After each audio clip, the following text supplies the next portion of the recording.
Hi, today we will discuss one of the subtopic from the topic statistical method and its advanced application. The topic is making inference about the equality of two dispersion parameters Ansari-Bradley test.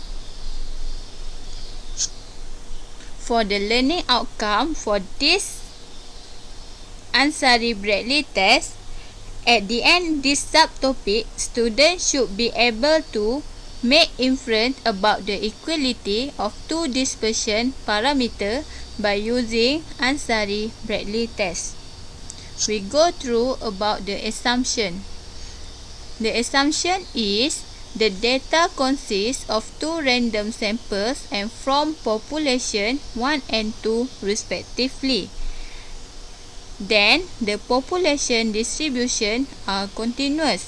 Besides that, the assumption also the two samples are independent. The data are measured on at least on ordinal scale. And the last one, the two populations are identical, including equal median except a possible difference in dispersion. We go through the hypothesis. From this test, we have three cases for this hypothesis.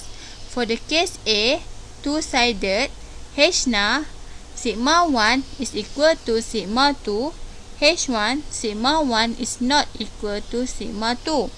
For the case B, H0 sigma 1 less than or equal to sigma 2, H1 sigma 1 greater than sigma 2. For the case C, H0 sigma 1 greater than or equal to sigma 2 and H1 sigma 1 less than sigma 2. Next, we go to the test statistic. To obtain the test of statistic, the first one, we will arrange the combined set of N1 plus N2 is equal to N prime measurement in order from smallest to largest. After we arrange, which we will assign rank to the order measurement as follows. The smallest measurement and the largest measurement are each given a rank of 1.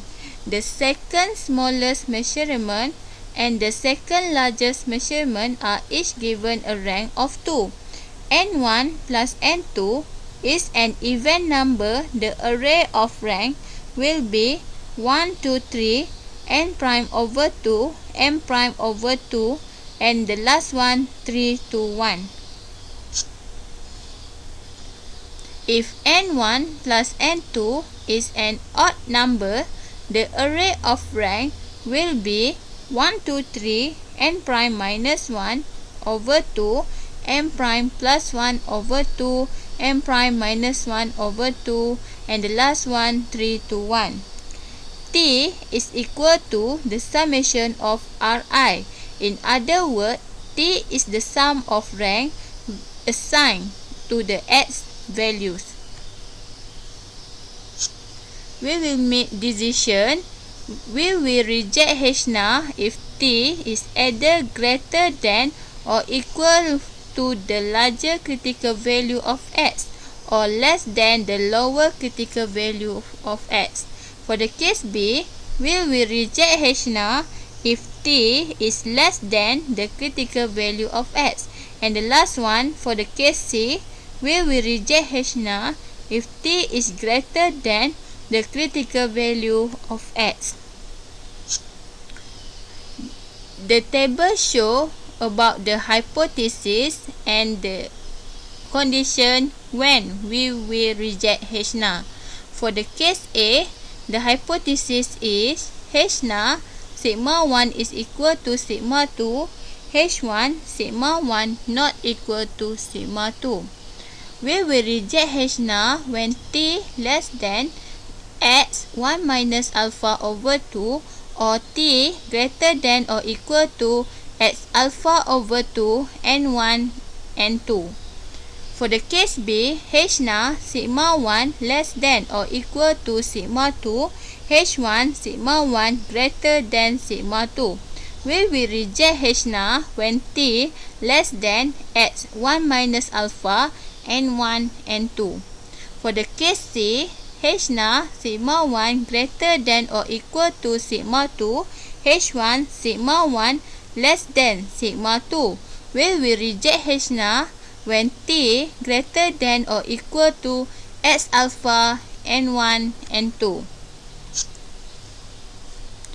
This shows about the example for the Ansari-Bradley test. Gordon et al. Reported cardiac value for two groups of patients as shown in Table 1. All patients were seen initially for severe aortic valvular disease requiring prosthetic valve replacement. Data on the cardiac index were obtained after operation. Group 1 consisted of patients with normal prosthetic valve function. Group 2 consisted of patients with abnormal prosthetic valve function. We wish to know whether the dispersion with respect to the variable of interest is different in the two populations represented by these samples. Let alpha equal to 0.05. This show the table 1. Group 1 is equal to X and group 2 is represent to Y. Okay, N1 equal to 4 and N2 equal to 5. After that, we make the hypothesis. The claim for this example is H1. Sigma 1 is not equal to sigma 2. Okay, this is the test statistic. We should rank it the smallest to largest. After that, we make the decision. We found the critical value, and according to the table 8.8, compare for this answer and then do the decision. The decision is do not reject H0 so that do not have enough evidence to support the claim that the two population dispersion parameter may be equal. Okay, we go to the exercise 1. This is the exercise 1. The question 1, can we conclude on the basis of this data that dispersion with regard to the relative necrosis differ in the two populations represented? Let alpha equal to 0.05. Okay, this is the table. Untreated represent X, propranolol treated represent Y. After that, we should rank it from the smallest to the largest and then make a decision, found the critical value from the table and then make a decision. Do not reject H0, so not enough evidence to support the claim. We conclude that the two population dispersion parameter may be equal. Okay, this is for the exercise 2. Okay, this is the table 1. Make a hypothesis. For the test statistic show in the table 2, we will rank it. After that, make decision and also conclusion. Okay, this is the table 8.8 for the example. Table 8.8 for the exercise 1 and table 8.8 for the exercise 2. Okay, for the last sample approximation, when the sample size exceeds those found in table 8.8, we may compute T star and then the equation of this 3.9. If N1 plus N2 is even and T star is equal to the equation of 3.10. If N1 plus N2 is odd, we compute T star for significant with appropriate values of the standard normal distribution. Okay, this is for the last sample example, and thank you.